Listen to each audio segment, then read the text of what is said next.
पितृत्वमन्ये कवितादिपूर्णं स्तम्भेवतारस्तमनन्यप्रपद्ये मां वेङ्कटनाथार्य कवितार्किकेसरी वेदान्ताचार्यवर्यो मे सन्निधत्तां सदा हृदि पुष्पश्रीप्रदनापतिं षडकृष्णश्रीनाथपद्मेक्षणान् रामम् अन्नपूर्णमिश्रयतिराट् गोविन्दभट्टारकान् वेदान्त्याख्यमुनिं कलिप्रमदनं श्रीकृष्णपादाभिदं श्रीरङ्गेश्वरसवार्यकमलावासान् भजे केशवम् केशवार्यकृपापात्रं द्विसमाधिगुणार्णवं श्रीशटार्यतीशानं द्विजेन्द्रमहं भजे प्रपद्ये निरवद्यानां निपद्यां गुणसम्पदां शरणं भवभीतानां षडगोपरं श्रीमच्छटारिषडगोपेत्यात्मजातु सम्प्रेक्षितं करुणया परिपूर्णबोधं लक्ष्मीनृसिंहषडगोपमुनिं भजामः वीररघ्वीक्षकाराद्यतीशानपदाश्रयं वादूढं शिखरं वन्दे श्रीरङ्गे शयदिन्दुना करुणया संस्यादिप्रेक्षितं ख्यातश्री नरसिंहकार्यमुनेत्पादां भुजेन्दिन्दिरन्तान्तिक्षान्तिदयादिशुभोणविभान्तं मुदाग्रेशनम् श्रीमद्रङ्गशटारियोगनित्यं श्रेयो नित्यं श्रीमश्रीरङ्गपुरीश्वरषडविनासं यस्तात्मानं सुम्भेन रहर्ययोगप्रसादात् श्रीरङ्गकारि प्रभो इति पतेः प्राप्तलक्ष्मीं सुम्हास्थानं सेवेतीन्द्रं सकलगुणनिधिं वीररघ्वीक्षटारिं श्रीरङ्गनाथषडगोपेतीन्द्रदृष्टं लक्ष्मीं षडजित्करुणैकपात्रम् श्रीरङ्गवीररघुराक्षरगोपकृत्यं वेदान्तदेशिकैतीन्द्रमहं प्रपद्ये श्रीमद्रङ्गशटारिसंयुक्तराल्लब्धागमान्तद्वयं श्रीमद्वीररघूर्ध्वाद्यषडजित्पादारविन्दाश्रयं श्रीमद्वेदवतं सदेशिकेतेः कारुण्यवीक्षास्पदं सेवे रङ्गद्वीणशासनवशं नारायणं योगिनं श्रीमद्रङ्गशटारियोगिचरणन्यस्तात्मरक्षापरं श्रीमद्रङ्गशटारि वीर रघुराट्लब्धागमान्तद्वयं शाडम्बविगतं महद्वंशजन्मदेवत्सविभूषणं बुधवरं श्रीकृष्णमार्यं सदा वेदान्तदेशेतीन्द्रकटाक्षलब्धत्रय्यन्तसारमनवद्यगुणं बुधाख्यं नारायणाद्यैर्यकृपाभिषिक्तं श्रीरङ्गनाथेशेखरमाश्रयामः यशवार्यकृपापात्रं द्विसमाधिगुणार्णवं श्रीशटार्यतीशानं देशिकेन्द्रमहं भजे रामानुजदयापात्रं ज्ञानवैराग्यभूषणं श्रीमद्वेङ्कटनाथार्यं वन्दे वेदान्तदेशिकं लक्ष्मीनाथसमारम्भां नाथयामुनमध्यमाम् अस्मदाचार्यपर्यन्तां वन्दे गुरुपरम्परां यो नित्यमच्युतपदां भुजयुग्मरुग्मव्यामोहतस्तदितराणि गणाय मेने अस्मद्गुरोर्भगवतोऽस्य दैकसिन्धोः रामानुजशरणो शरणं प्रपद्ये मातापिता युवतयस्तनया विभूतिः सर्वं यदेव नियमेन मदन्मयानः यस्य न कुलपतेर्गुलाभिरामं श्रीमत्तदङ्घ्रिगुलं प्रणमामि मूर्ध्ना भूतं सरसमोदाह्वय भट्टनाथ श्रीभक्तिसार कुलशेखरयोगिवाहान् भक्ताङ्घ्रेण परकालिमिशान् श्रीमत्पराङ्कुशमुनिं प्रणतोऽस्मि नित्यम् नीलातुङ्गस्तनगिरितटी सुप्तमुद्धोद्य कृष्णं पाराद्यं शतशिरसिद्धमध्यापयिष्टायां सजीर्णितं याबलात्कृत्य भुङ्क्ते गोदादशै नम इदमिदं भूये वास्तु भूयः नवयल्पुद्वयाण्डाळरङ्गற்கு பன்னு திருப்பாவை பல்பதியம் இன்னிசையால் பாடி கொடுத்தாள் நற்பாமாலை பூமாலை சூடி கொடுத்தாளை சொல்லு சூடி கொடுத்த சுடற்கொடியே தொல்பாவை பாடிருளவல்ல பல்வளையாய் நாடி நீ வேங்கடவர் தென்ன விதி என்ன இம்மாற்றம் நாங்கடவா வண்ணமேனல் வீவேயர் புகழ் வில்லி புத்தூராடி பூரம் மேலும் விளங்க விஷ்ணு சித்தன் தூய திருமகளாய் வந்த ரங்கநாத்து துழாய் மாலை முடிசூடி கொடுத்த மாதே நயமுடன் திருப்பாவை பாட்டாரைந்தும் நீ உரைத்த தையூர் திங்கள் பாமாலை சாய புகழ் 143 உடனே அடியே கருள் செய்ய மாறுகழி திங்கள் மதி நிறைந்த நன்னாளால் நீராட போதுவீர் போதுமினோ நேரிழையீர் சீர்மல்குமாய் பாடி செல்வ சிறுமீர்கள் கூர்வேல் கொடுந்தொழிலன் அந்த கோபன் குமரன் ஏராந்த கண்ணிய சோத இளம் சிங்கம் கார்மேனி செங்கண் கதிர்மதியம் போல் முகத்தான் நாராயணனே நமக்கே பறை தருவான் பாரோர் புகழப்படிந்தேலோர் எம்பாவாய். இந்த பாசுரத்துல முதல் 3 அடிகள் அர்த்தானுசந்தானம் பண்ணிருக்கோம். மார்கழி திங்கள் மது நிறைந்த நன்னாளால் அப்படின்ற வாக்கியமாகப்பட்டது அந்த வழி அந்த நாளை கொண்டாடுறது. இவாளுக்கு நோன்பு நோக்கக்கூடிய வாய்த்த நாள் இருக்கு, ரொம்ப நல்ல நாளா அமைஞ்சிருக்கு அப்படின்னு அந்த நாளை கொண்டாடுறோம். நீராட போதுவீர் போதுமினோ நேரிழை, நீராட போதுவீர் போதுமினோ நேரிழையீர். நீராட்டம் அப்படின்றது இந்த இடத்துல அந்த நீரையை பண்றதுக்கு, அந்த நோன்பு நோக்கறதுக்கு முன்னம் செய்ய வேண்டிய நீராட்டத்திலேருந்து தான் ஒரு கிரியை ஆரம்பம். அதனால நீராட போதுவீர் போதுமினோ நேரிழையீர். இந்த கிரியையில யாரார் பங்கு கொள்றவங்களோ அவள்லாம் அப்படி. எப்பவுமே எதையும் நாமும் நிர்பந்திக்க கூடாது. நிர்பந்திச்சோம்னா எதுவுமே அது சரி வராது. அவாவா பிரீத்தியோட பண்ணணும்னா அதாவது அவளுக்கு அது அப்படியே. அதுக்காக சில விஷயங்களை நிர்பந்திக்க கூடாதுன்னு இல்லை. ஒரு விஷயம் சொன்னா அது ஒரு விதமான இதுக்கு அது பொருந்தும், இன்னொன்னுக்கு அது பொருந்தாது. ஒருத்தன் தப்பு பண்றான்னா அப்ப நிர்பந்திக்க கூடாது. அண்ணாதுதான் நன்னா இருக்கும் அப்படின்னு சொல்லிட்டே இருந்தா அவன் பண்ணிட்டே இருப்பான். அப்போ அதை நிர்பந்திச்சுதான் சொல்லணும், தடுக்கணும். அதனால எப்பவும் சாஸ்திரங்கள்னே அப்படி சொல்றது. அதோட கூட இந்த இடத்துல நீராட்டம்ன்றது அந்த கிரீஷ்ம காலத்துல, அதாவது வெயில் காலத்துல நல்ல வெயிலா இருக்கிற சமயத்துல எப்படி ஒரு தடாகத்துல ஒருத்தன் மூழ்கி அந்த தாபத்தெல்லாம் போக்கடிச்சு கொள்வானோ அத போல கிருஷ்ண சம்சேஷம், எம்பெருமானே ஒரு தடாகம். அவனோட நாம அவனுடைய குணானுபவங்கள் ஒரு பெரிய எம்பெருமான் தடாகம்னா என்ன அர்த்தம்? எம்பெருமானுடைய குணக்கடல், அதுல நாம அனுபவிக்கிறது. அதுதான் இந்த இடத்துல சொல்றது. அல்டிமேட்னு சொல்றோமே, அந்த மாதிரி கடைசியா பலன் என்ன? அந்த எம்பெருமான் அனுபவிக்கிறது. அதான் இங்க நீராட்டம்னு சொல்றா. அதுக்கு நீராட போதுவீர் போதுமினோ, நீராட விருப்பம் உள்ளவர்கள் போதுமினோன்னா வாருங்கோள்னு அர்த்தம். அதனால இந்த உபாயத்தை அனுஷ்டிக்கிறதுக்கு, இந்த பாவ நோன்பு அனுஷ்டிக்கிறதுக்கு 2வது அடியினால எல்லாரையும் கூப்பிடுறா. அப்படியா இருந்தாலும் அது யாருக்கு வேணாலும் அது லபிக்குமா? ஒரு நல்ல இது இருக்குது, பெரிய இன்ஸ்டியூட் இருக்குது, யூனிவர்சிட்டி இருக்கு, எல்லாரும் போய் படிச்சுடுறாள? இல்லை. அதுக்கு உண்டான பேசிக் குவாலிஃபிகேஷன் அது இது, அந்த விருப்பம், ஆரம்பத்துல இருந்து படிக்கிறதுல விருப்பம், ஸ்கூலே போறதுக்கு விருப்பம் இல்லாதவன் யூனிவர்சிட்டியில போய் எங்க படிக்கணும்? அதனால ஸ்கூல்ல போய் படிக்கணும்னு விருப்பம், அப்புறம் அதுல நல்ல மார்க் வாங்கணும்னு விருப்பம், அப்படிலாம் பண்ணவன் தான் அதுல போற மாதிரி. இவாளுக்கு அந்த மாதிரியான ஒரு சந்தர்ப்பம் இருக்குது, அதை நழுவு விட வேணாம்னு அந்த சந்தர்ப்பத்தை சொல்றான்.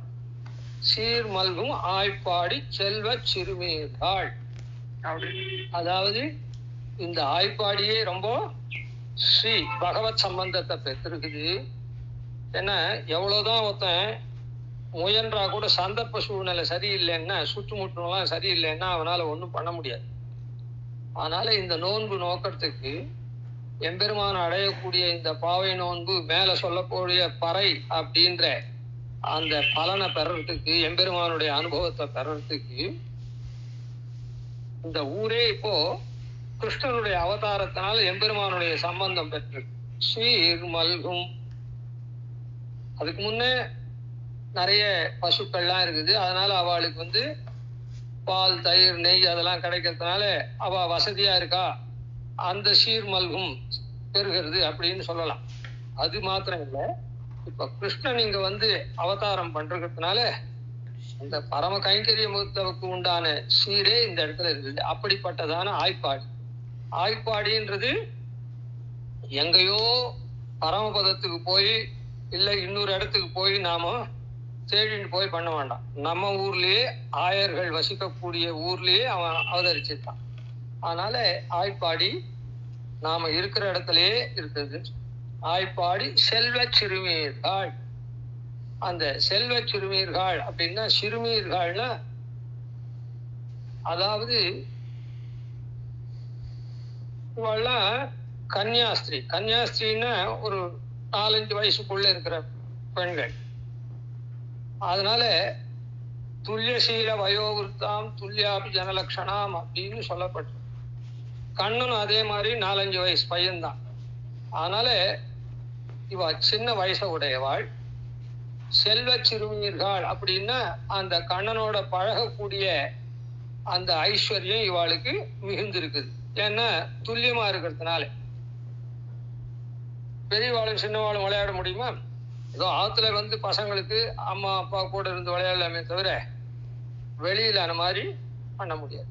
அதனால கிருஷ்ணனோட கூட இவா துல்லியசீல வயோவிருத்தாம் அப்படின்ற ரீதியில ஒத்த பருவத்தை உடையவாளானதுனால அந்த செல்வத்தை உடைய சிறுமியர்களா இருக்கா அப்படின்னு. அதனால என்னன்னா இவாளுக்கு சந்தர்ப்ப சூழ்நிலையெல்லாம் இந்த பாவ நோன்பு அனுகாரம் பண்றதுக்கு அனுஷ்டிக்கிறதுக்கு சமயங்கள்லாம் நன்னா வாய்ச்சிருக்குது அப்படின்றத இந்த 3ஆம் அடியில சொன்னான். மேலடியெல்லாம் நாம பார்க்கணும். ஊர்வேல் கொடுந்தொழிலன் நந்தகோபன் குமரன். ஊர்வேல் கொடுந்தொழிலன் நந்தகோபன் குமரன் அப்படின்னு சொல்றது. இந்த வேலாயுதம் இருக்கு. அதாவது ஒவ்வொரு ராஜா ஒவ்வொரு மாதிரியான ஆயுதத்தை வச்சுப்பான். ஈட்டி வேல் அந்த மாதிரி எல்லாம். வேல்ன்றது ஒரு ஆயுதம். அந்த வேலாயுதம் ரொம்ப சக்தி மிகுந்ததானது. அந்த வேல் எம்பெருமானுக்கும் வேல் உண்டு. பொதுவா பஞ்சாயுதம் தான் எம்பெருமானுக்கு. பஞ்சாயுதத்தோட கூட பத்மம்னு ஒரு ஆயுதம் எம்பெருமானுக்கு. ஆனா எம்பெருமானுக்கு வேல் உண்டு. அதனாலதான் நின் கையில் வேல் போற்றி அப்படின்னு பின்னால சொல்ல போறான். பெருமாளை மங்களாசாசனம் பண்ணச்சே போற்றி போற்றின்னு சொல்லச்சே நின் கையில் வேல் போற்றின். அந்த பெருமாள் அந்த ஆயுதத்தை வச்சுட்டு இருக்கானா அவனுக்கு உண்டா? சாதாரணமா முருகனுக்கு தானே லோகத்துல சொல்லிட்டு இருக்கா. அப்படின்னு எம்பெருமானிடத்துல இல்லாதது லோகத்துல ஒரு வஸ்து இருக்காது.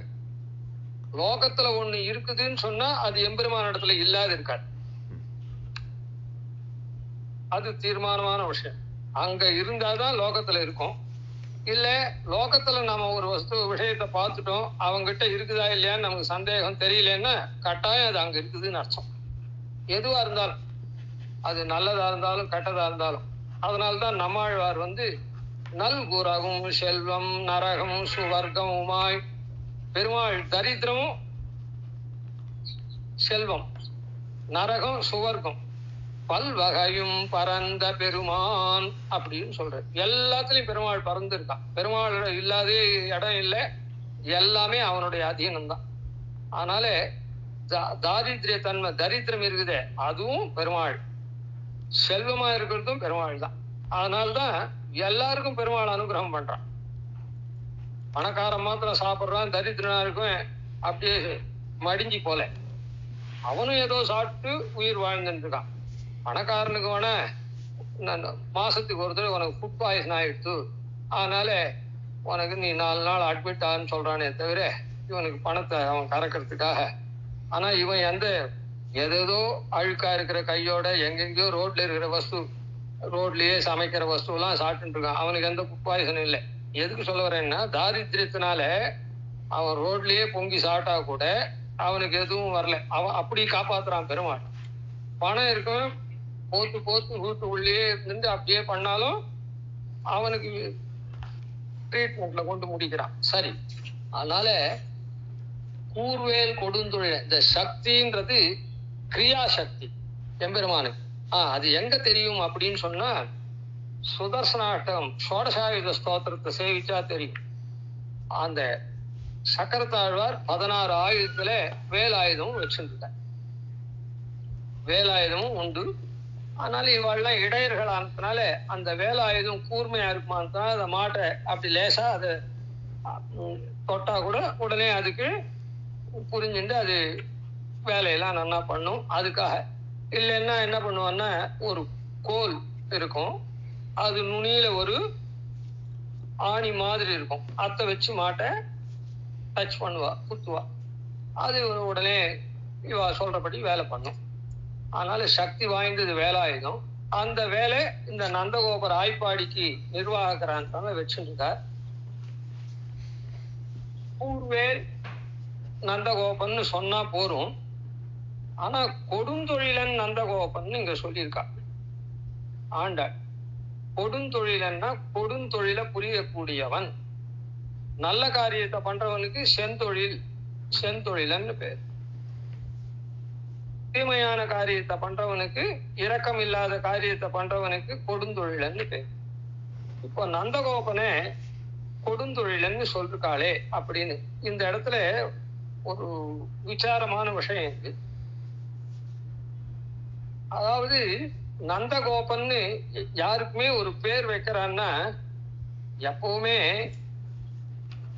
90 பங்கும் ஒரு பேர் வருது அப்படின்னு சொன்னா, அது வசிஷ்டாதிகளோ போல பெரிய மகான்கள் வச்சாலும் சரி, இல்ல சாதாரணமா வச்சாலும், எம்பெருமான் தான் ஒரு ஜீவனோட கூட ஒரு சரீரத்துல உள்புகுந்து போறான். அந்த சரீரத்துக்கு பேரும் உருவமும் அந்த எம்பெருமானால வருதுன்னு சாஸ்திரம் சொல்றது. ஒரு ஜீவனுக்கு ஒரு உருவமும் பேரும் வருதுன்னா அது எம்பெருமான் உள்புகுறதுனால்தான் வருது. அதுல எம்பெருமான்றது யாரு? பெருமாளும் பிராட்டியும் சேர்ந்ததுதான். தெய்வதம் தம்பதியினஹா அப்படின்னு தம்பதியா இருக்கிற பெருமாள். அதுல ஸ்திரீயா இருந்ததுன்னா லக்ஷ்மியினுடைய பேர் அதுக்கு வருது. புருஷாளா இருக்கக்கூடிய அந்த இருக்கிறதுக்கு ஹரியனுடைய பேர் வருது அப்படின்னு சொல்லப்பட்டிருக்கு சாஸ்திரம். ஏன்னா 2 பேரும் தானே, எம்பெருமான் உள்ள புகுறான்னா எம்பெருமான்றது ஒத்தம் இல்லை, பிராட்டியும் பெருமாளும் சேர்ந்ததுதான். அதனால இப்படி இது சாஸ்திரம் சொல்றது. இவனுக்கு நந்தகோபன்னு பேர். நந்தகோபன்னா அந்த பேருக்கு என்ன அர்த்தம்னா, ஆனந்தத்தை உடையவன், காக்கக்கூடியவன். நந்தன்னா ஆனந்தத்தை உடையவன், கோபன்னா காக்கக்கூடியவன் அப்படின்னு அந்த பேர்லயே அப்படி இருக்குச்சே, இவனுக்கு கொடுந்தொழிலன்னு சொல்லலாமா?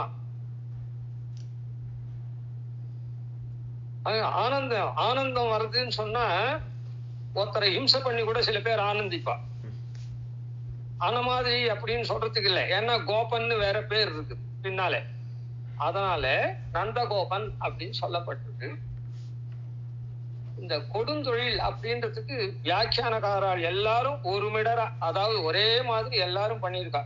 என்னன்னா, பேருக்கு தகுந்த மாதிரி ஆனுசம்ச பிராதான உடையவர், ஆனுசம்சம்னா இரக்க குணத்தை உடையவர் நந்தகோபன் எப்பவுமே அப்படின்னு வியாக்கியானம் பண்றார். ஆனா அந்த இரக்க குணம் உடையவர் என்ன நந்தகோபன் என்ன பண்றார் அப்படின்னா, கிருஷ்ணன் அபூர்வமா ஒரு குழந்தை பிறந்திருக்கானே, அந்த கிருஷ்ணனுடைய தொட்டில் கீழே எதனா ஒரு எறும்பு போச்சுன்னா கூட அது அப்படியே குழந்தை மேல ஏறி குழந்தைக்கு இம்சை பண்ணிட போறதேன்னு சொல்லிட்டு இவருடைய வேலாயுதத்தினால அந்த எறும்பை குத்துறார் அப்படின்னு. அதனால இப்போ அது கோரமான காரியம் தான் அந்த எறும்பை சாகடிக்கிறது. அதனால கொடுந்தொழிலன்னு சொன்னா. சரி, இப்படி கொடுந்தொழிலன்னு சொல்லிட்டா சாஸ்திரம் ஒத்துக்குமா? ஒத்துக்காதே. இம்சை பண்ற கூடியவனே அதை ஒரு பெருமையா வேற சொல்லிக்கலாமா? ஒரு தப்பு பண்ணிட்டோம்னா நான் இந்த தப்பு பண்ணேன்னு யாரும் சொல்ல மாட்டான். ஒரு லஜ்ஜப்படணும், வெட்கப்படணும் தப்பு பண்ணதுக்காக. அதனால அப்படி இருக்கு இங்க அவனை இந்த கொடுந்தொழில்னு வசதியா சொல்லலாமான்னா, இல்ல இல்ல, சாஸ்திரத்திலேயே இம்சை பண்ணக்கூடாதுன்னு விதிக்கிறது, ஒரு பூதத்துக்கும் இம்சை பண்ணக்கூடாதுன்னு சாஸ்திரம் விதிக்கிறது. ஆனா அதே சாஸ்திரமே என்ன சொல்றது, வேற ஒரு இடத்துல யாகம் பண்றதுக்கு பசு அப்படின்னா 4 கால் பிராணி ஆடு, அந்த இடத்துல அந்த ஆட்டை கொண்டு அந்த ஆட்டினுடைய வப்பை உள்ள இருக்கக்கூடிய ஒரு மாம்ச விசேஷம் அதை எடுத்து யாகம் பண்ணு அப்படின்னு சொல்றது. அப்போ அந்த ஆட்டை கொன்று அந்த யாகத்தை பண்ணு அப்படின்னு சொல்றது. அப்போ அது ஹிம்சையா அப்படின்னா அது இம்சை இல்லை. சாஸ்திரம் சொல்றது அதனால இம்சை இல்லை. எப்படி ஒரு டாக்டர் இருக்கான், வயத்தெல்லாம் கீறதான், அது பண்றான் இது பண்றான், அப்புறம் போட்டு தைக்கிறான். அப்ப அது இம்சையாது இல்லை, இவனை காப்பாத்துறதுக்காக பண்ணக்கூடியது. அதே போல ஆனா இந்த இடத்துல பாக்கச்சே இவனுக்கு உயிர் பிழைச்சுடுறான், அதனால டாக்டர் நல்லதை பண்ணான்னு. ஆனா அந்த இடத்துல ஆடு நஷ்டமா போறது. அப்போ அப்படின்னு கேள்வி கேட்க கூடாது. இந்த ஆடுனுடைய சரீரம் தான் நஷ்டமா போச்சே தவிர அந்த ஜீவனுக்கு சொர்க்கம் வருதுன்னு சொல்றது. இந்த ஆட்டை ஹோமம் பண்ணாலே அது ஆட்டினுடைய ஒரு பகுதிய வப்பைன்னு பேரு, அது அந்த ஆடுக்கு சொர்க்கம் கிடைக்கிறது அப்படின்னு சொல்றது. அதனால அது ஹிம்சை இல்லைன்னு சாஸ்திரம் சொல்லிடுது. சரி, அத போல இது அப்படின்னு சொன்னா அதுலயும் ஒரு கேள்வி கேட்டுக்கிறான் அவ வியாக்கியானம் பண்றவா. என்னன்னா அது சாஸ்திரத்துல விதிச்சிருக்கு, இது சாஸ்திரத்துல சொல்லிருக்கா இந்த மாதிரி எறும்ப கொல்லு அப்படின்னு சொல்லிட்டு. அப்படின்னா இல்ல இல்ல, இது சுவார்த்தமா அவர் தனக்காக அவர் பண்ணல, கண்ணனுக்காக பண்ணார் அந்த எறும்ப கொல்றத அப்படின்னு சொல்லி அதுக்கு பிரமாணம் என்ன சொன்ன பெருமாளே சொல்றார். மன்னிமித்த கிருதம் பாபம் அப்படி தர்மாய கல்பதே அப்படின்னு. என் பொருட்டு பண்ணக்கூடிய பாபம் அது தர்மமா நினைக்கப்படுறது அப்படின்னு சொல்லு. அதனால இது சரி, அதனால கொடுந்தொழிலன் அப்படின்னு சொன்னான்னு சொல்ற. ஆனா என்னமோ எனக்கு அதுல ரொம்ப நாளா ஒரு உடன்பாடு இல்லை. பெரியவா சொல்லிட்டா, ஆனா அது எப்படின்னு தெரியல. ஆனா எங்கேயும் நந்தகோபர் இந்த மாதிரி எறும்பு குத்தி கொன்னார் அப்படின்லாம் எங்கேயும் சொல்றத அதுக்கு பிரமாணம் எடுக்கவே இல்லை. அதுக்கு மேல இது ரைட்டா தப்பான்றதுக்கு விசாரம் வேணா பண்ணாலே தவிர சாஸ்திரத்தை கொண்டு. ஆனா இந்த மாதிரி ஹரிவம்சத்துல சொல்லிருக்கு, இல்ல விஷ்ணு புராணத்துல சொல்லிருக்கு, பாகவத்துல சொல்லிருக்குன்னு எந்த பிரமாணம் எடுக்கல. எல்லாரும் ஆனா பிரமாணம் இல்லாதே இந்த வார்த்தையை சொல்லிட்டு இருக்கா. அவர் குழந்தைக்காக கண்ணனுக்காக இந்த மாதிரி வேளால குத்தி குத்தி இது பண்ணார். அந்த வேல்ல அந்த எறும்புனுடைய ரத்தம் அப்படி கையில பிடிச்சுட்டு இருக்கா, அது ஒழுகி இவர் கையெல்லாம் ஆறுது அப்படின்னு இவ்வளவு தூரம் வியாக்கியானம் பண்ணிருக்கா. இதை விட சுலபமா இப்படி சொல்லலாம் போல எனக்கு தோன்றது. அது என்ன ஆனா என்னுடைய இது அபிப்பிராயம் இதுதான்.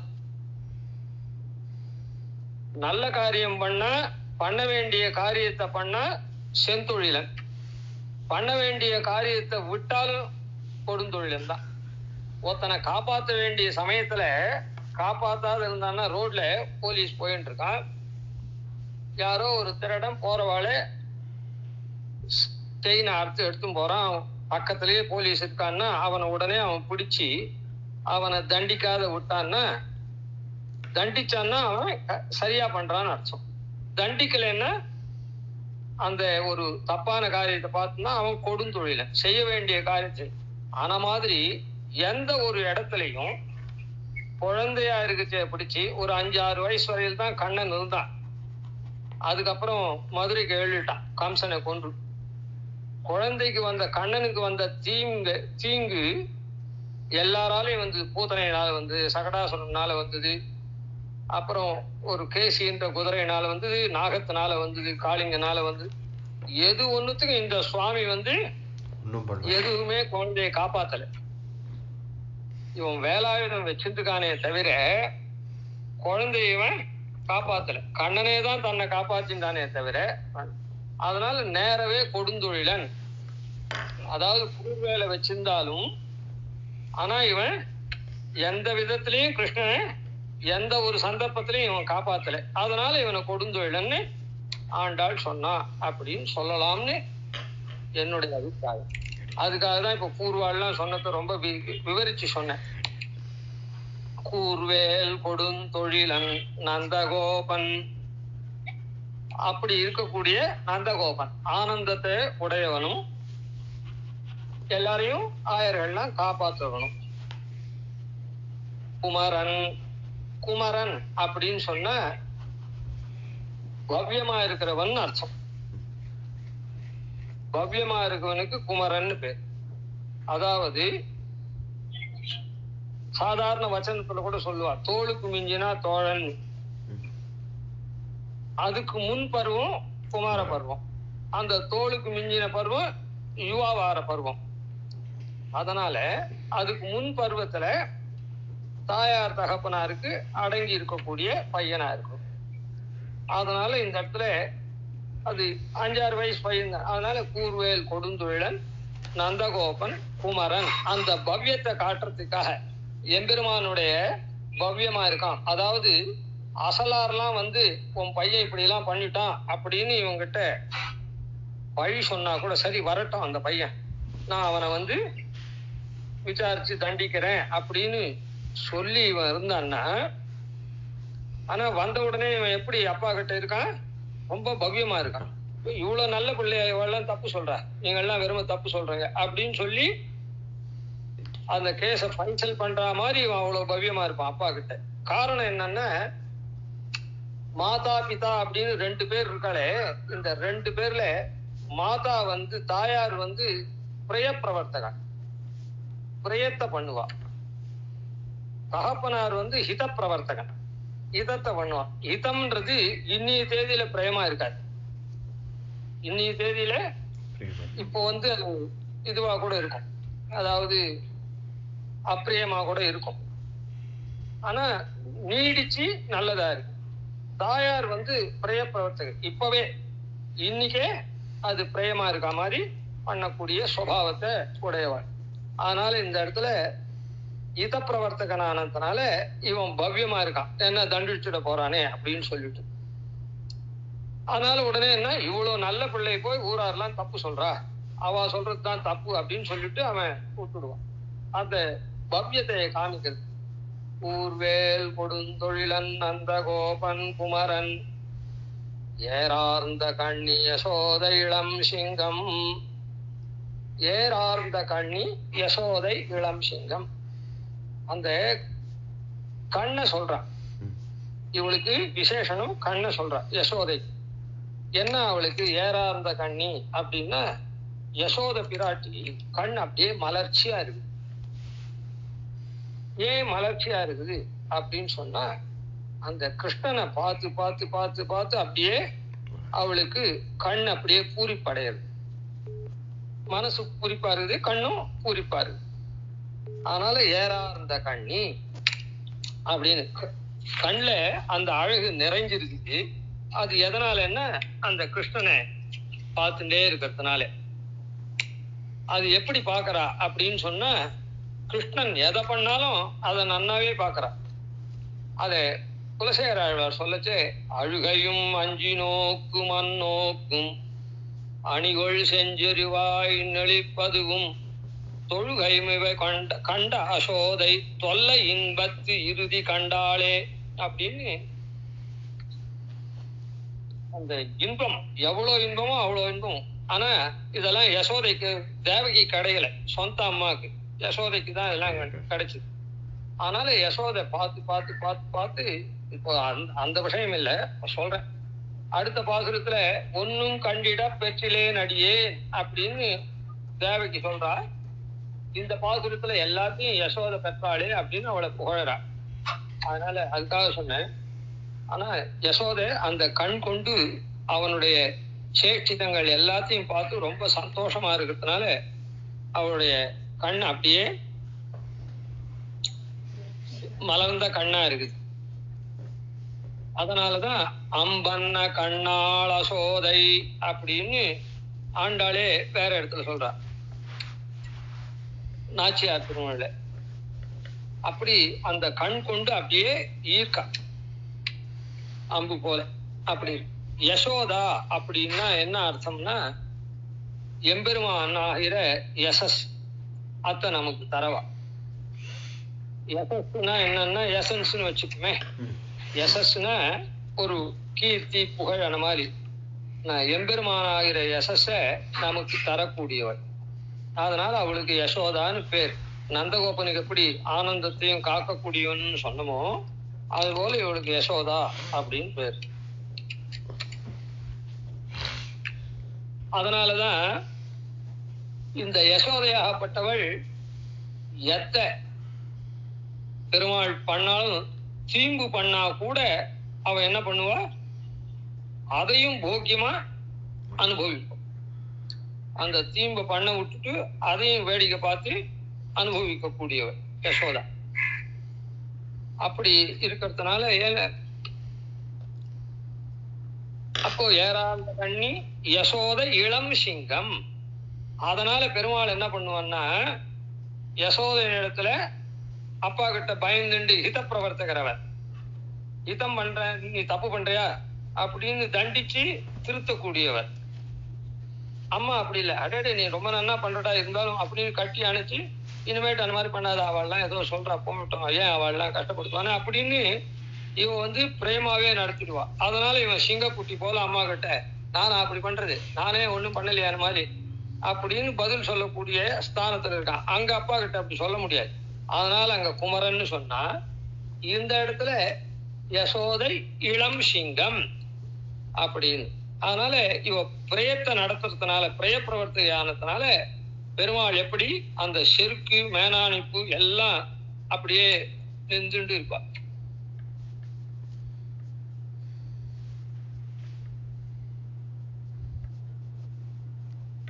அஞ்ச உரைப்பாள் அசோதை ஆனாட விட்டுட்டு இருக்கும் அப்படின்லாம் இவன் பண்றது மொத்தம் அவளுக்கு உத்தேசமாவே இருக்கும் அப்படின்றதுனால அவளுடைய கண்ணையும் அப்படி சொல்லிட்டு யசோதை இளம் சிங்கம்னு பெருமாளையும் சொல்லு. ஏறாந்த கண் யசோதை இளம் சிங்கம். இப்படி சீர்மல்கும் ஆய்ப்பாடியில இந்த கண்ணன் நந்தகோபனுடைய குமரனாயும் யசோதனுடைய சிங்கமாவும் வளர்ந்திருக்கானே, பிறந்திருக்கானே, இவன் யாரு அப்படின்னு சொன்னா சாட்சாத் சர்வேஸ்வரன் அப்படின்றத மேலடியில சொல்ல போறான். கார்மேனி செங்கண், கார்மேனி கருத்த மேகம் போல திருமேனியை உடையவன். மேகம் என்ன பண்ணும், ரொம்ப தாபமா டயர்டா நாம இருக்குச்சு, நிறைய மேகங்கள் அப்படியே சூழ்ந்து ஒரு இருட்டு மயமா நடு மத்தியானத்திலே இருந்ததுன்னா அதை பார்த்த உடனே நம்ம தாபமெல்லாம் குறையும். அத மாதிரி எம்பெருமானுடைய திருமேனி எல்லாருடைய தாபத்தையும் போக்குறதுனால அவனுடைய திருமேனி கார்மேனியா இருக்கு. பெருமாளுக்கு முகிலுருவம், அதான் முகிலுருவம் கார்மேனி அப்படின்லாம் மேகத்தை போன்ற திருமேனி உடையவன் அப்படின்னு. ஏன்னா அவனை பார்த்தாலே நமக்கெல்லாம் தாபம் போயிடும். அந்த மாதிரியான திருமேனியை உடையவன்.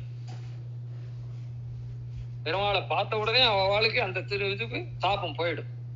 அதுக்காக தான் பெருமாள் தன்னுடைய திருமேனிய அந்த மேகம் போல வச்சு கார்மேனி.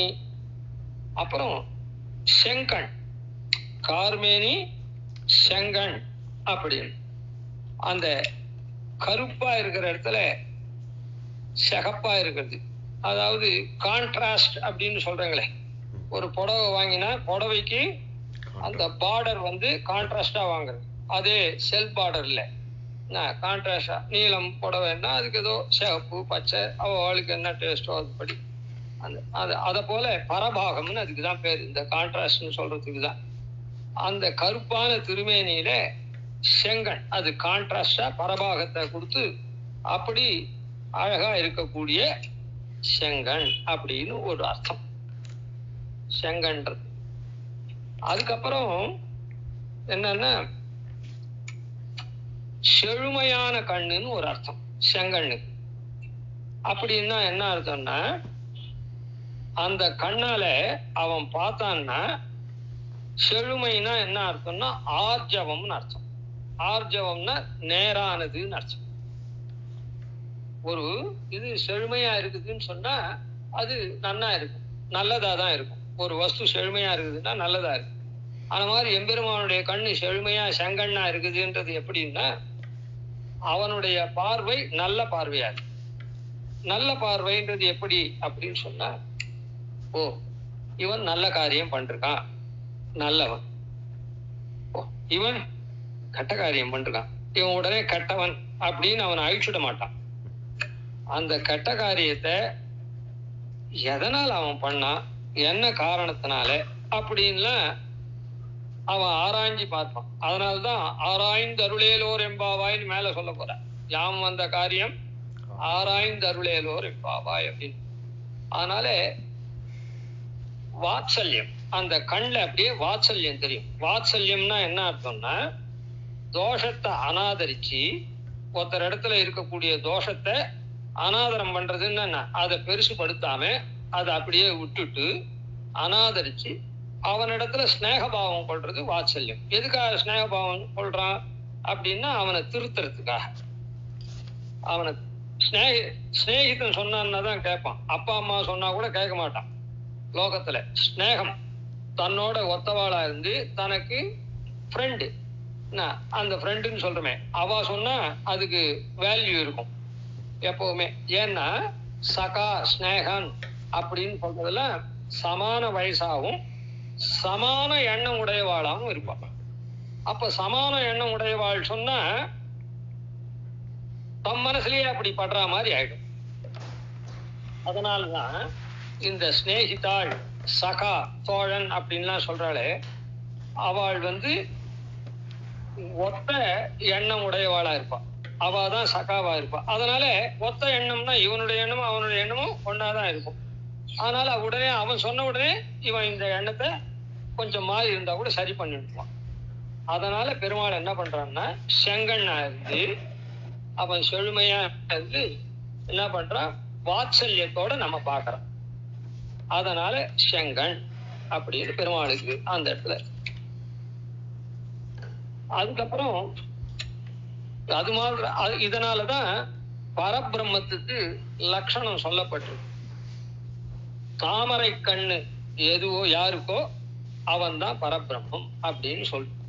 அந்த திருமேனியும் கருப்பான திருமேனி அப்படின்னா யார் பரபிரம்மம் அப்படின்னு சொல்லச்சே, முகில் உருவம் எம்மடிகள் உருவம் தானே அப்படின்னு எனக்கு சுவாமி யாருன்னா முகில் உருவமா இருக்கவன் தான் எனக்கு சுவாமி. அதாவது பிரம்மா, விஷ்ணு, சிவன் மூணு பேரையும் யார் பரதெய்வம்னு ஆழ்வார் நிறுத்தி பார்க்கிற. பிரம்மாவனுடைய உருவம் பொன்னிறமா இருக்கு. சிவனுடைய உருவம் நெருப்பு போல செந்தியா இருக்கு அவனுடைய நிறம்.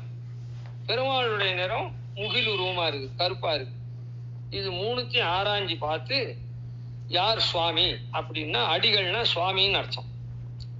அடிகள்னா அடியேன்னு சொல்ற தாசபூத்தனுக்கும் அடின்னு பேரு, பெருமாளுக்கும் அடின்னு சுவாமின்னு பேரு. சுவாமிக்கும் அந்த அடி சப்தம் சரி.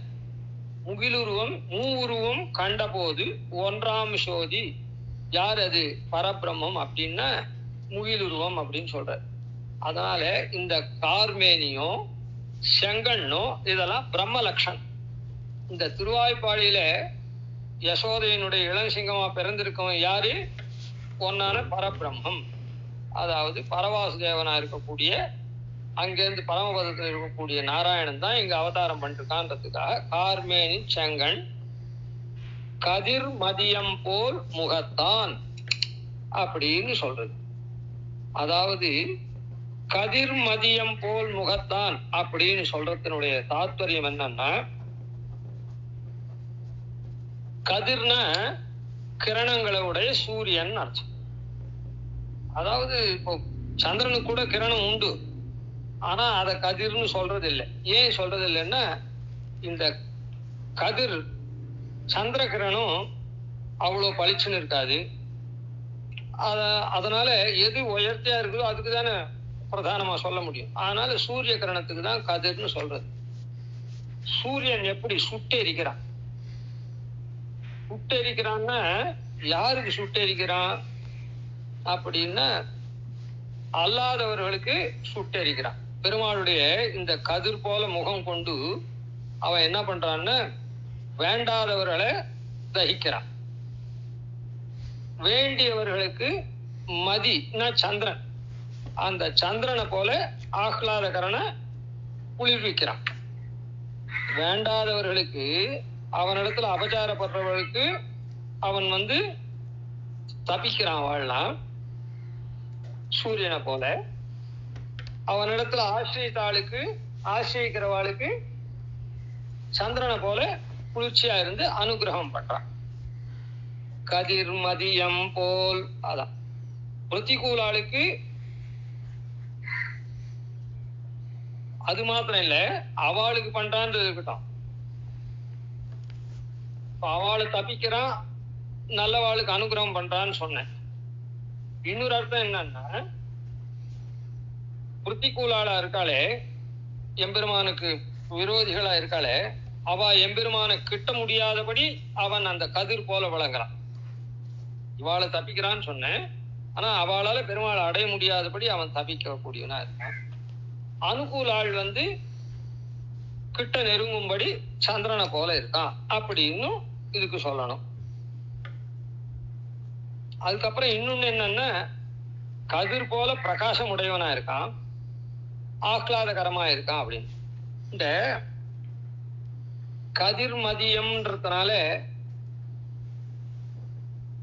இப்ப மார்கழி மாசத்துல ஏற்கனவே சொல்லியிருக்கோம், இது அங்குரிக்கிற காலம் அப்படின்னு. மார்கழி மாசத்தை செடி கொடியெல்லாம் முளை விடுற காலம் அப்படின்னு சொல்லியிருக்கோம். இந்த சந்திரன் போல இருக்கிறதுனால ராத்திரி வேளையில தான் இந்த முளையெல்லாம் விடும். சந்திர கிரணத்தினால இந்த பயிர்லாம் முளை விடும், அந்த விதையெல்லாம் முளை விடும். சூரிய கிரணத்தினால அதெல்லாம் வளர்ச்சிக்கு உண்டான ஸ்டார்ச் தயாரிக்கிறது அப்படின்லாம் சொல்றாளே, அதனால வளர்ச்சிக்கு உண்டானது சூரியனால, முளைக்கிறதுக்கு உண்டான இது சந்திரனால. அதனால நமக்கு ஞானம் ஞானம் உண்டாது சந்திரனால, சந்திரனை போல பாவிக்கிறதுனால. சூரியனை போல இருக்கிறதுனால அந்த ஞானம் நன்னா வளருது.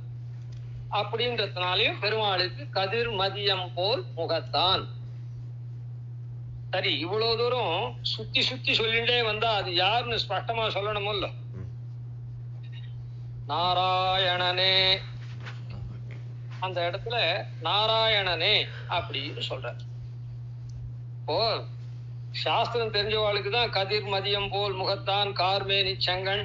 செங்கண் அப்படின்னா சிவந்த தாமரை கண் பரபிரம்மத்துக்கு தான். அதனால யசோத இளஞ்சிங்கம் பரபிரம்மம். கார்மேனி கருப்பா இருக்கிற திருமேனி பரபிரம்மம், அதனால யசோத அப்படின்னு. அத அப்படி சொன்னா கூட யாருன்றது ஸ்பஷ்டமா சொல்லணுமோ. அதுக்காக இந்த இடத்துல நாராயணனே அப்படின்னு சொல்ற. ஆனா இந்த இடத்துல கதிர்மதியம் போல் முகத்தான் அப்படின்னு சொல்லி அந்த பரபிரம்மம்னு சொல்லி நாராயணன் அப்படின்னு சொன்னா என்ன அர்த்தம் அப்படின்னா, ரெண்டு விதமான அர்த்தம் அது. நாரங்களுக்கு இருப்பிடம் நாராயணன், நாரங்களை இருப்பிடமாக உடையவன் நாராயணன் அப்படின்னு ரெண்டு அர்த்தம். நாரங்களுக்கு இருப்பிடம் அப்படின்னு சொன்னா அவனிடத்துல நாரங்கள்லாம் வசிக்கிறதுன்னு அர்த்தம். நாரங்கள்ன்றது என்னதுன்னு அப்புறம் பார்ப்போம். என்ன சொல்றேன், நாரங்கள்லாம் அவனிடத்துல வசிக்கிறதுன்னு அர்த்தம், குடிகொண்டிருக்குது. நாரங்களை இருப்பிடமாக உடையவன் அப்படின்னு சொன்னா நாரங்கள்ல அவன் வசிக்கிறான்னு அர்த்தம். நாரங்கள்ன்றது யாருன்னா நாமெல்லாம் தான் நாரம், அது சொல்லிடுறோம் முதல்ல. அது அப்புறம் எப்படி வருது. அதனால முதல்ல என்னன்னா, நாரங்களுக்கு இருப்பிடம்னா நமக்கெல்லாம் இருப்பிடமா இருந்து நம்ம தாங்கறான்னு அர்த்தம்.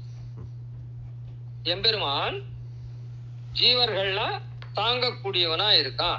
நமக்கெல்லாம் இருப்பிடம்னா என்ன, அதான் ஆதாரம், தாங்கறவன் அர்த்தம். நாரங்களை இருப்பிடமாக உடையவன்னு நம்ம இடத்துல அவன் இருப்பிடமா கொண்டு உள்ள உரையிறான். அப்படின்னா நம்ம உள்ள உறைந்து அந்தர்யாமியா நியமிக்கிறான்னு அர்த்தம். நாரங்களை இருப்பிடமாக உடையவன்னா நம்ம இடத்துல அவன் குடிகொண்டிருக்கான்னு அர்த்தம். நம்ம இடத்துல குடிகொண்டிருக்கான்னா நாம் அவனை தாங்குறோம்னு அர்த்தம் இல்லை. நம்ம இடத்து உள்ள அவன் குடிகொண்டு நம்ம நியமிக்கிறான் அப்படின்னு அர்த்தம். அந்தர்யாமியா இருக்கான். நாரங்கள்னா என்ன அர்த்தம்னு சொன்னா, நரங்களுடைய சமூகம் நாரம் அப்படி. நரங்களுடைய கூட்டம் இருக்குதே அதுக்கு நாரம்னு பேர். இப்ப நரன்னா என்னன்றது அது வேற தெரியணும். நரங்களுடைய கூட்டம் நாரம். அந்த நாரங்களுக்கு அயனம்னா இருப்பிடம், அதுதான் சொல்லியாச்சு, இருப்பிடமா இருக்கான்னு. நரன்னா என்ன அர்த்தம் அப்படின்னு சொன்னா, ந ரா அப்படின்னு 2 எழுத்து இருக்குது. அதுல ரான்னா அழியக்கூடிய பொருள், ந ரா அப்படின்னா அழியாத நித்திய வஸ்துவா இருக்கக்கூடிய பொருள்னு அர்த்தம். அதனால அழியாது இருக்கக்கூடிய இந்த பிரகிருதி என்ன, அச்சேதன வஸ்து, அச்சேதனம்னு சொல்லணும். அழியாது இருக்கக்கூடிய அச்சேதனம் என்ன, அழியாது இருக்கக்கூடிய சேத்தனம் என்ன, ரெண்டுமே. நாம இப்ப என்ன, அச்சேதனமான உடல்ல சேத்தனமா இருக்கக்கூடிய நாம இருக்கோம். அதனால இது ரெண்டுமே அவனிடத்துல இருக்குது. இந்த அச்சேதனமும் அழியாதுதான். அச்சேதனம் என்ன பண்ணும்னா அது உருமாறும், அது ஸ்வபாவதான், ஸ்வரூபமே மாறிடும். பிரகிருதி, மகத்து, அகங்காரம், ஆகாசம், வாயு அப்படின்னு பலவா அது மாறும், அழியாது.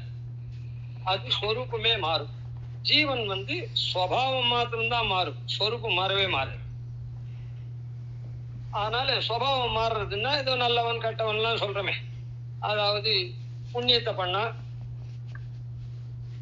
உயர்ந்த மனிதனா இருக்கான், பாபத்தை பண்ணா தாழ்ந்த மனிதனா இருக்கான் அப்படின்னு ஸ்வபாவத்துலதான் வித்தியாசமே தவிர, அதனால அச்சேதனமான பொருளும் அழியறது இல்லை, உருமாறுறது அவ்வளவுதானே தவிர அழிவு கிடையாது.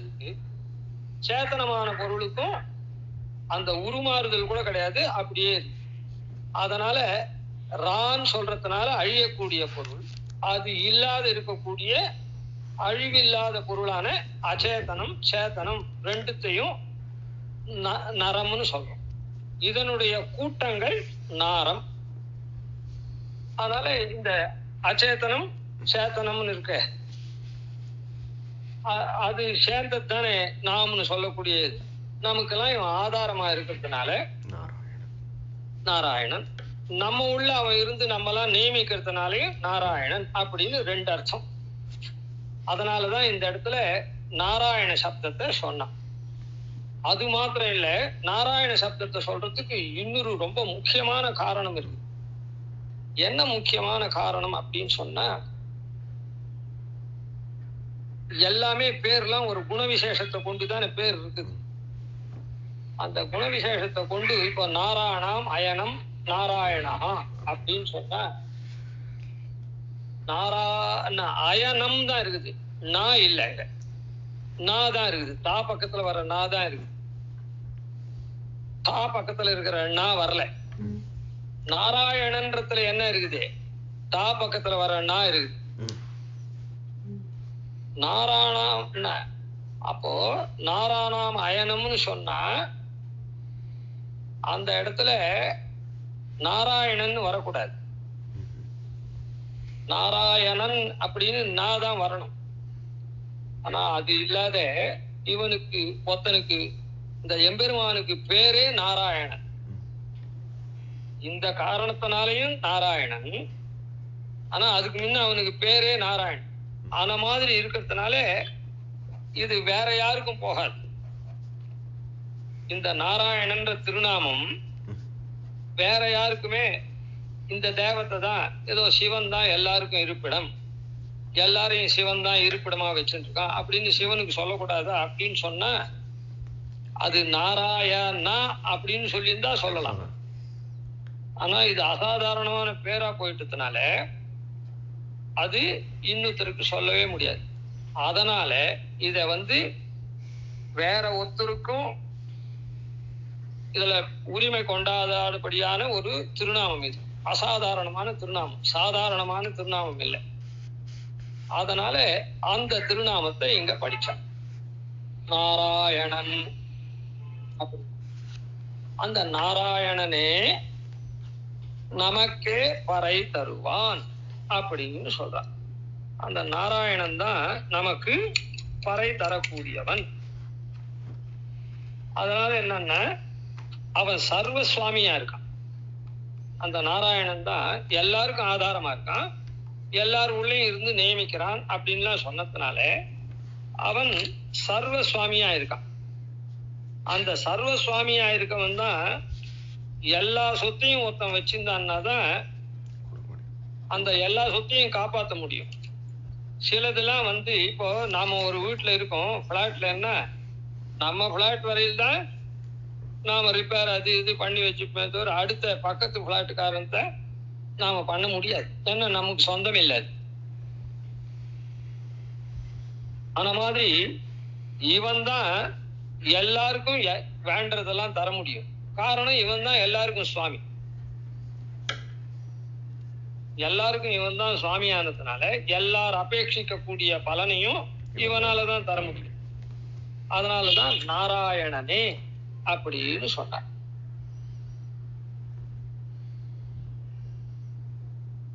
அது மாத்திரம் இல்ல, இவன் சுவாமியா இருக்கிறதுனால சொம்முனா சொத்து, சொத்துன்னா ப்ராப்பர்ட்டி, சொம்முனா சொத்து, சுவாமின்னா அந்த சொத்தை உடையவன் அர்த்தம். சொத்தை உடையவன் எப்படி அப்படின்னு சொன்ன, இப்ப இத்தனை நாள் என்ன சொன்னோம், யார் யார் அபேட்சிக்கிறாளோ அந்த பலன்லாம் தரத்துக்கு இவனாலதான் முடியும், இவன் சர்வ சுவாமியா இருக்கிறதுனாலன்னு சொன்னோம். ஒருத்தர் அபேட்சிக்கலன்னா கூட இவன் சுவாமியா இருக்கிறதுனால சொத்தை காப்பாத்துறதுக்காக இவன் வேண்டியதை பண்ணுவான். இப்போ அச்சேதனமான கார் விஷயத்துல அந்த கார் நம்ம கேட்கறது இல்லை, ஆனா நாம தான் அதுக்கு பெட்ரோல் போடுறது, அதை இதெல்லாம் பண்றது, நன்னா வச்சுக்கிறது எல்லாம் பண்றோம். ஏன்? இவனுடைய சொத்து, அதனால அதை பராமரிக்கிறான். அது கேட்டு இல்லை. சரி, சேத்தன விஷயத்துல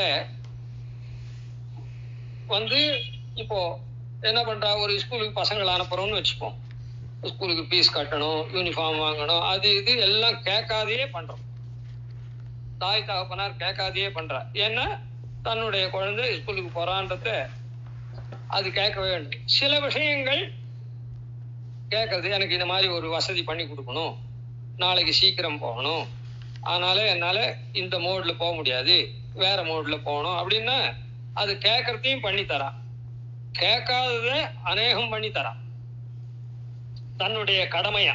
ஏன்னா நம்ம பையன் நன்னா படிக்கணும் அப்படின்றதுக்காக இவன் கேட்காத அந்த மாதிரி பண்ணித்தான். அதனால இவன் சர்வ சுவாமியா இருக்கிறதுனால இவன் கேட்கறதையும் இவன் தான் பண்ணி தர முடியும். எல்லாரும் கேட்கறதையும் கேட்காத இருந்தா கூட இவன் வாத்சல்யம் கொண்டு, இவன் தானே உள்ளெல்லாம் இருந்திருக்கான், இவன் தானே நம்ம தாங்குறான். அதனால வாத்சல்யத்தினால எல்லாத்தையும் பண்ணி தருவான். அதனாலதான் நாராயணன்னு மாத்திரம் சொல்லாத, நாராயணன் நமக்கு பறை தருவான் அப்படின்னு சொல்லாத, நாராயணனே அப்படின்னு கேட்காத இருந்தா கூட அவன் தன்னுடைய சொத்து நன்னா இருக்கணும்ன்றதுக்காக அவனே பண்ணுவான். அதனால நாராயணனே அப்படின்னு ஏவகாரம் சொல்லி. ஏவகாரம்னா என்ன அர்த்தம்னா அவதாரணம், ஒன்லின்ற அர்த்தம்.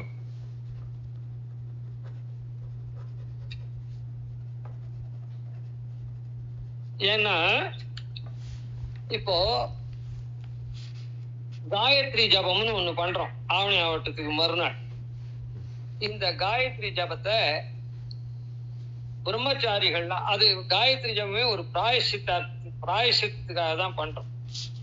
அதாவது சம்வத்சரம் இத்தியாதீத பிராயசித்தம். இந்த சம்வத்சரத்துல நாம ஏதோ தெரியாத என்ன சந்தியாவந்தனம் பண்ணா எத்தனையோ தப்பு வருமோ இல்லை, அதனால அதுக்கு ஒரு பிராயசித்தம் 1000 காயத்ரி ஜபம் பண்றோம். அது பிரம்மச்சாரிகள் விஷயத்துல வரைச்சு, கிரகஸ்தனுக்கு சந்தியாவந்தனம் சரியா பண்ணல, அது இது அதோட போயிடும். ஆனா பிரம்மச்சாரிக்கு என்னன்னா இந்த வேதமெல்லாம் அத்தியனம் எல்லாம் பண்ணணும், அதெல்லாம் வேற இருக்கு, அதெல்லாம் சரியா பண்றான், பண்ணல, ஏத்த குறைச்சலா இருக்கு அப்படின்னு அவனுக்கு நிறைய இருக்கிறதுனால அந்த பிரம்ம யஜ்யம்ன்றது, அதனால்தான் பிரம்மச்சாரிக்கு முன்னே வர. சரி இருக்கட்டும், ரொம்ப போக வேண்டாம் அதுல. அந்த பிரம்மச்சாரிக்கு வரைச்சு வெறும் இப்ப நான் கிரகஸ்தன்லாம் என்ன பண்றான்னா வெறும் காயத்ரி மாத்திரம் நித்தியப்படி போல ஜபிப்பான் 1000 தடவை. நித்தியப்படியில 28, 10, 108 பண்ணா கூட அந்த பிராயசத்துக்கா. ஆனா பிரம்மச்சாரிக்கு என்ன சொல்றதுன்னா சமித்த அக்னியில சேர்த்து காயத்ரியை சொல்லி அக்னியில சேர்க்கணும் அப்படின்னு. அதை நாம தலையாவணி ஆவட்டம் பிரம்மச்சாரிக்கு மாத்திரம் பண்ணிட்டுருவோம், அப்புறம் பண்றது இல்லை. நம்ம போல வெறுமே காயத்ரியை மாத்திரம் ஜபிக்கிறான். அதனால அந்த இடத்துல பலன் எப்படி வருது? சமித்தால பாதி, மந்திரத்தினால பாதி, ரெண்டும் சேர்ந்துதானே ஒரு கர்மா வருது, அந்த பிராயசித்த கர்மா வருது. அதுக்கு பலன் எப்படி வருதுன்னா சமித்தினால பாதி, மந்திரத்தினால பாதி, காயத்ரினால பாதின்னு வருது. அந்த மாதிரி எல்லாம் இல்ல. நாராயணனே, வேற ஒண்ணும் நாம வேற ஒரு காரியம் பண்ண வேண்டாம். நாராயணனையும் ஆசிரியக்கணும். ஒரு அப்ளிகேஷன் போடுறதுன்னா சில இடத்துல இவ்வளவு டிடி அட்டாச் பண்ணு அப்படின்னு சொல்லுவான். அப்ப அந்த அப்ளிகேஷன் மாத்திரம் வேலை வாங்கி தராது, டிடியும் சேர்த்து நாம அப்ளை பண்ணணும். அந்த டிடிக்கும் வேல்யூ இருக்குது. டிடி இல்லைன்னா அவன் எவ்வளவு ரூபா ஸ்பெசிஃபை பண்ணிருக்கானோ அது இல்லைன்னா அப்ளிகேஷன் இன்வேலிட் ஆகிடும். ஆன மாதிரி இது மாத்திரம் இல்லை, ஆனா வெறும் அப்ளிகேஷனே காரியம் ஆகுதுன்ற மாதிரி இதுக்கு டிடி எல்லாம் எதுவும் அட்டாச் பண்ண வேணான்ற மாதிரி நாராயணனே. அப்புறம் நமக்கே பறை தருவான். நமக்கே பறை தருவான் அப்படின்னா என்ன அர்த்தம்னா, அகிஞ்சனாதிகாரி யார் இவா? ஆயர் சிறுமியர்கள். ஆயர்களாயிருக்கா, சிறுமியராயிருக்கா, இவாளால எதுவுமே பண்ண முடியாது. அப்படிப்பட்ட நமக்கே, அதாவது இவ வேதம் ஓதக்கூடியவாளா இருந்தா பக்தி யோகாதிகள் அது இது பண்ணலாம், அந்த மாதிரி எல்லாம் பண்ண முடியாது. அப்படி இருக்கக்கூடிய நாம் நமக்கு அப்படின்னு நமக்கு பறை தருவான்னு சொல்லக்கூடாது. ஏன் நமக்கே அப்படின்னு சொன்னா எல்லாரும் தான் இந்த மாதிரி லோகத்துல இருக்கும். அந்த நமக்கே அப்படின்றது என்னன்னா, எம்பெருமானுடைய அடிமையாயிருந்து இந்த யார் இந்த நோன்பு நோக்கறாளோ அவளுக்கே பறை தருவான். நோன்பு நோக்கிற நமக்கே பறை தருவான்னு அர்த்தம். லோகத்துல எல்லாரும் தான் இருக்கும், எல்லாரும் நாம் நமக்கு பறை தருவான் அப்படின்னு சொல்லக்கூடாது. நமக்கே, அதாவது யார் இந்த நோன்பை நோக்கிறாளோ அவர்களுக்கே. இந்த இடத்துல சாதாரணமா தெங்கலையார் என்ன பண்ணுவான்னா, எம்பெருமானே பலன் தருவான்னு அப்படியே நினைக்கக்கூடிய நமக்கே அப்படின்னு சொல்லிடுவா. வேற ஒரு காரியம் பண்ணாத நமக்கேன்னு. அப்ப வேற ஒரு காரியம் பண்ணாத நாம்ன்றது எல்லாரையும் தான் சேர்த்துக்கலாம். அப்படி இல்லை. ஏன்னா இந்த இடத்துல பாவை நோன்பு நோக்கிறதுனால பாவை நோன்பு நோக்கிறதுக்கு உண்டான வழிமுறைகளை தான் இந்த முதல் 5 பாசுரத்துல சொல்றான். அப்படி இருக்குச்சே நமக்கேன்னு சொன்னா என்ன அர்த்தம்? இந்த பாவை நோன்பு அனுஷ்டிக்க கூடிய நமக்கே அப்படின்றது தான் அர்த்தம் வச்சுக்கணுமே தவிர, பெருமாளே பலன் தருவான் அப்படின்னு நினைக்கக்கூடிய வேற ஒண்ணும் பண்ணாத நமக்கே அப்படின்னு சொல்றது ஒத்து வராது. இந்த பிரபந்தத்துக்கே ஒத்து வராது. அப்ப இந்த பிரபந்தத்துக்கே பிரசக்தி இல்லாத போயிடும் அவ சொல்றபடி சொன்னாக்கா. அதனால பாவை நோன்பு நோக்கக்கூடிய நமக்கு, ஏன்னா அடுத்த வரி ஆரம்பிக்க போறா அடுத்த பாசுரத்துல, வையத்து வாழ்வீர்கள் நாமும் நம் பாவைக்கு செய்யும் கிரிசைகள் கேளீரோ. நாமும் இப்படி கண்ணனோட சேர்ந்து இருக்கக்கூடிய நாமும் நம் பாவைக்கு, நாம அவனை அடையக்கூடிய வேண்டிய பாவை நோன்புக்கு செய்ய வேண்டிய கிரிசைகள் என்ன அப்படின்னு சொல்ல போறான். அதனால மேல அப்படி சொல்லச்சே இதுக்கு நமக்கே அப்படின்னு சொன்னா இல்ல இல்ல, பெருமாள் அப்படியே தருவான், பெருமாளே நமக்கு பேற்ற தந்துடுவான் அப்படின்னு நினைக்கிற நமக்கு அப்படின்னு அர்த்தம் வரவே வராது. பெருமாளே நம்ம காப்பாத்துவான் அப்படின்னு நினைக்கிறவாளுக்கு அப்படின்னு அர்த்தம் சொல்றான். அந்த அர்த்தம் வரவே வராது. அப்படின்னா இந்த திருப்பாவே பிரசக்தி இல்லை. திருப்பாவைக்கு திருப்பாவையில பாவை நோன்பு நோக்கணும் தானே இந்த திருப்பாவையே ஆரம்பிச்சிருக்கு. அதனால நமக்கு அப்படின்னு சொல்றது அந்த அர்த்தம் வராது.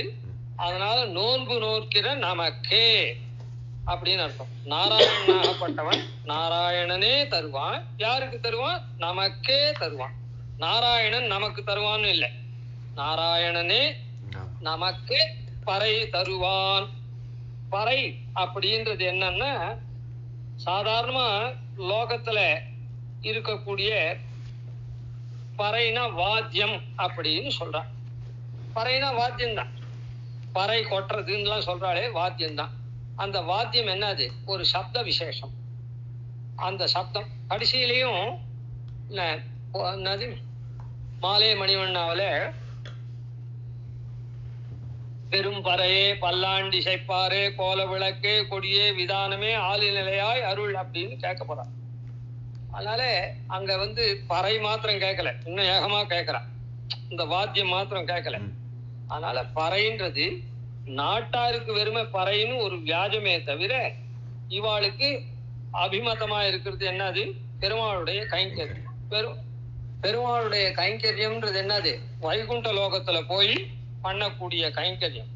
அந்த கைங்கரியம் எப்படிப்பட்டது அப்படின்னு சொன்ன, இங்க நாம திருவாராதனம் எல்லாம் பண்றோமே அந்த மாதிரி கைங்கரியமா அப்படின்னா, அந்த கைங்கரியம் ஓணும்னா வரும். ஆனா பிரதான கைங்கரியம் என்ன அப்படின்னு சொன்னாக்கா, பிரதான கைங்கரியம் என்னன்னு சொன்ன, பாவலரும் தமிழ் இல்ல நாவலரும் பெருநான்மறை ஓதிய கீதமெல்லாம் பாவலரும் தமிழ் பல்லாண்டிசையுடன் பாடுவோமே, விண்ணுலகில் வியப்பெல்லாம் விளங்க கண்டு விண்ணவர்தம் குழாங்களுடன் வேதம் பாடி அப்படின்னு அங்க போய் நாம என்ன பண்றோம்? வேதகானம் தான் பண்றோம், சாமகானம் பண்றோம், வேதத்தெல்லாம் ஓதுறோம். அதனால சப்திக்கக்கூடிய கைங்கரியத்தை தான் அங்க பண்றோம். அதனால இந்த பறைன்றது முக்கியமா அந்த மோட்ச அனுபவத்தை, ஆனந்த அனுபவத்தை கொடுக்கணும் அப்படின்னு சொல்றது. அதை யார் தருவான்னா அந்த நாராயணனே. அதை பிரார்த்திக்கக்கூடிய, அதுக்கு செய்யக்கூடிய உபாயத்தை நோன்ப நோக்கக்கூடிய நமக்கே பறை தருவான். பாரோர் புகழா, பாரோர் புகழ அப்படின்னு சொன்ன இந்த இடத்துல பொதுவில அந்த திருவாய்ப்பாடியில் இருக்கிற பெரியவாள்லாம் மழைக்காக தானே பண்ண சொல்லியிருக்கா. அந்த மழைக்காக இந்த நோன்பு நோருன்னு சொல்லிருக்கா. அவள்லாம் நம்ம புகழும்படியா. ஏன்னா இந்த நோன்பு நோட்டா மழை பெய்யணும், மழை பெய்யலைன்னா சரியா நோன்பு நோக்கலன்னு சொல்லிடுவா.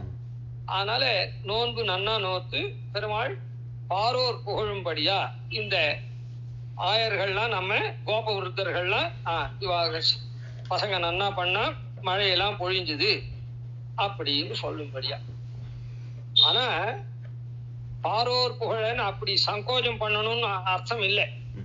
அதாவது திருவாய்ப்பாடியில மாத்திரம் இருக்கவா கொண்டாடணும்னு வெறும் லோகமெல்லாம் அவனை கொண்டாடுறதுன்னு என்ன அர்த்தம்? ஒரு சக்தி தானே கொண்டாடும், ஒரு செக்டார்ல இருக்கவா தானே கொண்டாடுவா. ஆனா அதையே லோகம் மொத்தம் கொண்டாடுறதுன்னு சொல்றோம். ஆன மாதிரி திருவாய்ப்பாடியில் இருக்கிற பெரியவாள் மாத்திரம் சொல்ல வேண்டிய அவசியம் இல்லை.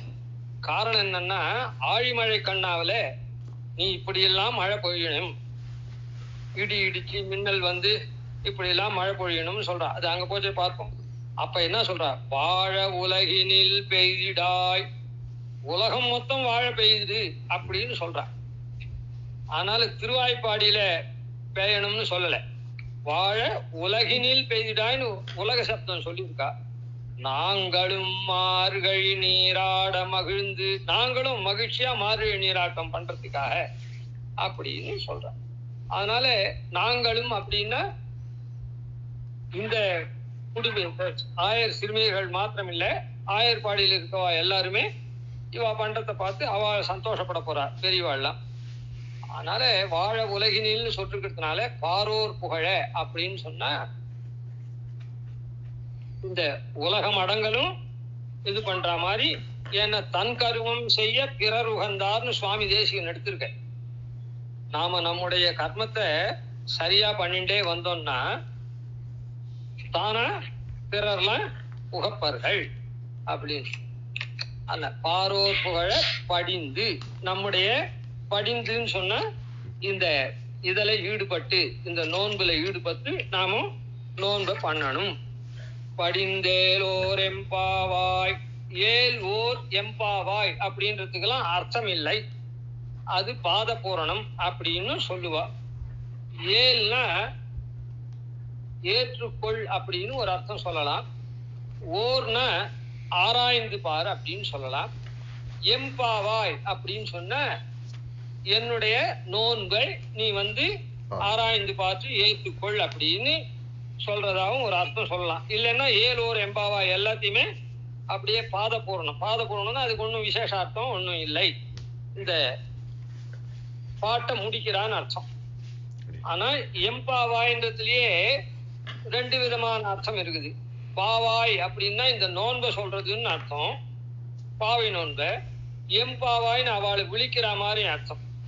பாவைனா ஸ்திரீகளுக்கு இந்த பெண்களை குறிச்சு எம்பாவாய் அப்படின்னு சொல்றான்னு அர்த்தம். ஏல் ஏற்றுக்கொள், ஓர் ஆராய்ந்து பாரு அப்படின்னு சொல்றான்னு அர்த்தம். இல்ல பாத பூரணம் அப்படின்னே விட்டுள்ளலாம். அதனால இப்படி இந்த நோன்புக்கு வாய்த்த காலம், அந்த நோன்புக்கு வாய்த்த நமக்கு சமயம் சூழ்நிலைகள், வாய்த்த காலம் ஒண்ணு, அங்க திருவாய்ப்பாடினுடைய சூழ்நிலைகள் ஒண்ணு, அதெல்லாம் சொல்லி அந்த சூழ்நிலையில ரொம்ப உயர்த்தியா எம்பெருமானே சாட்சாத் சர்வேஸ்வரனே நமக்கு யார் பலன் தரப்போறானோ அந்த சர்வேஸ்வரனே நந்தகோபன் குமரனாயும் யசோத இளஞ்சிங்கமாவும் அவதரிச்சிருக்கான். அப்படிப்பட்டவன் யாரு அப்படின்னு சொன்னா பிரம்ம லட்சணங்கள்லாம் பொருந்தின நாராயணன். அந்த நாராயணனே மற்றவர்கள் இந்த மோட்சத்தை தர முடியாது. அதனால நாராயணனே நமக்கே இப்படி அவனிடத்துல அந்நிய பலத்தை வேண்டாம ஒரே பலம், அவனே நமக்கு பலன் அப்படின்னு வேண்டக்கூடிய நமக்கே பறை தருவான், மோட்சமாகிற பலத்தை தருவான் அப்படின்னு பிராபிய பிராபகம். பிராபியம்னா நாம அடைய வேண்டிய பலன், அடையக்கூடிய பலன். பிராபகம்னா அடைவிக்கக்கூடியது. அதனால இந்த அடைவிக்கக்கூடிய நோன்பையும் சொன்னா, அடையக்கூடிய பலனையும் இதுல சொன்னா. அதனால முதல் பாட்டுல என்னென்ன மாதிரி நாம இது நல்ல வேலை நமக்கு வாய்ச்சிருக்குது, நாம இந்த பலனுக்காக இந்த காரியத்தை பண்ணணும் அப்படின்னு சொல்றா. அடுத்த பாட்டு 5 பாட்டுலயுமே இதுதான். அடுத்த பாட்டுல நாம என்னென்ன மாதிரி காரியம் செய்யலாம் செய்யக்கூடாது இந்த நோன்பு காலத்துல அப்படின்றத சொல்ல போறா. நாளைக்கு பார்ப்போம். மார்கழி திங்கள் மதி நிறைந்த நன்னாளால் நீராட போதுவீர் போதுமினோ நேரிழையீர் சீர் மல்குமாய் பாடி செல்வ சிறுமீர்கள் கூர்வேல் கொடுந்தொழிலன் நந்தகோபன் குமரன் ஏறார்ந்த கண்ணிய சோத இளம் சிங்கம் கார்வேணி செங்கண் கதிர்மதியம் போல் முகத்தான் நாராயணனே நமக்கே பறை தருவான் பாரோர் புகழப்படிந்தேலோர் எம்பாவாய். கவிதார்க்கிக சிம்ஹாய கல்யாண குணசாலினே ஸ்ரீமதே வெங்கடேசாய வேதாந்த குரவே நமः. ஆதிவன் ஷடகோபாதீன் யதிவத்யான் பஜே நிஷம் ஸ்ரீரங்கபூர்வ ஷடஜித்யதீசான பதாஸ்ரயம் ஸ்ரீவத்சவம் சதலகம் வந்தே ஸ்ரீகிருஷ்ணதேசிகம்.